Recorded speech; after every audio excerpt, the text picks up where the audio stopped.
Our journey today takes us along the Chariot Path. We are now reaching the upper division of Front of Estate. This is the last place where you can buy some goods as there is only one small boutique here. We park our vehicle in lower divisions and travel here by tuk-tuk. From here onwards, we will be traveling on foot.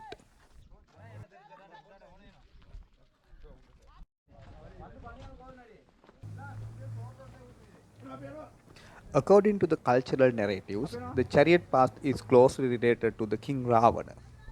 One objective of this journey is to explore the real lifestyle of King Ravana.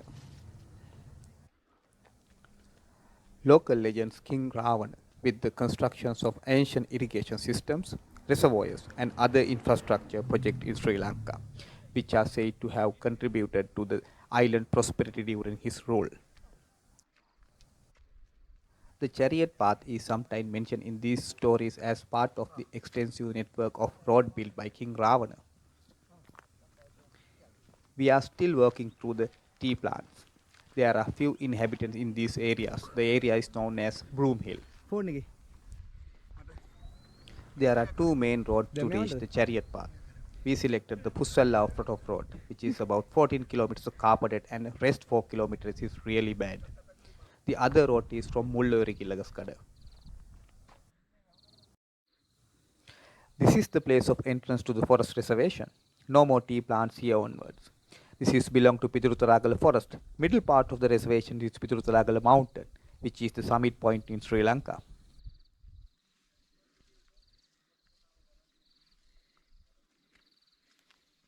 Now our crew are entering to the forest patch. The chariot path is characterized by its challenging terrain, winding paths and breathtaking sceneries. It traverses through dense forest, lush green and rugged mountain landscape, offering stunning views. Along the way, travelers may encounter ancient ruins, inscriptions and other archaeological remnants that added to the path's historical significance.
Now we are entering the chariot path, the place we have been eagerly waiting to see.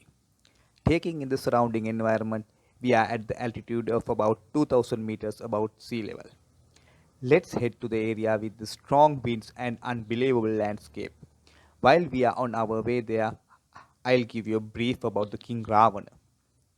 According to the cultural narratives, King Ravana lived more than 5000 years ago. His mother was Pushpotkata and his father was Vishwaswati Muni. On his father's side, his grandfather was Pulasti Rishi, a sago who developed his mind in both secular and spiritual way, earning him the title of Rishi. He was a genius of astrology and possessing spiritual powers.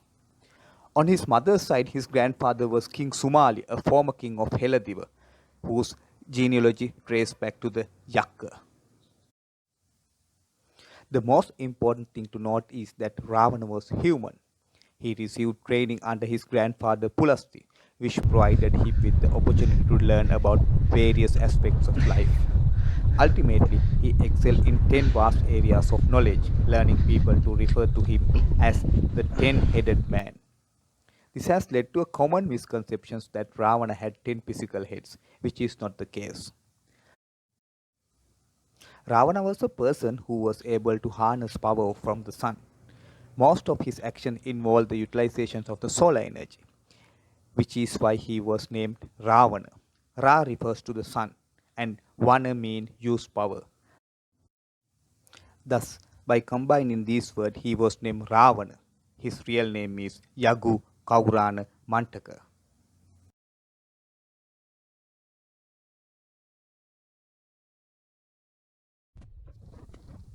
Now we come to the area we have been waiting to see. Look at the geography of this region. We are among bushes with a steep drop off. You can observe the bushes are created a clear path, surrounded by trees typical of highlands. This could be another place where the Dandu monorail took off.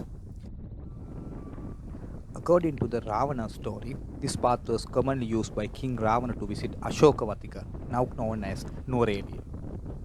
Another story suggests that King Ravana transported Sita Devi on his chariot from Sita to Ashoka Vatika using this route. The most important aspect is the climate of this area. See the changes in climate. Now the mist has vanished and the surroundings are clear. Daytime temperature generally range between 15 to 20 centigrades, but they drop at night. Most of the time, the area is flooded in mist, but it can clear up suddenly.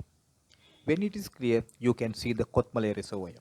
Adams Peak is iconic point visible from here. Peacock Hill is another landmark close to this area. Peacock Hill is a Ilakkagala, a land used to identify route when using the Dandu monorail, according to Ravana's story. Lakkagala is the most famous Ilakkagala in Hela River. If we stay here any longer, the fog will cover us up. So it's time to say goodbye to Chariot Path. I will give more detail about King Ravan in next video. Goodbye, Chariot Path.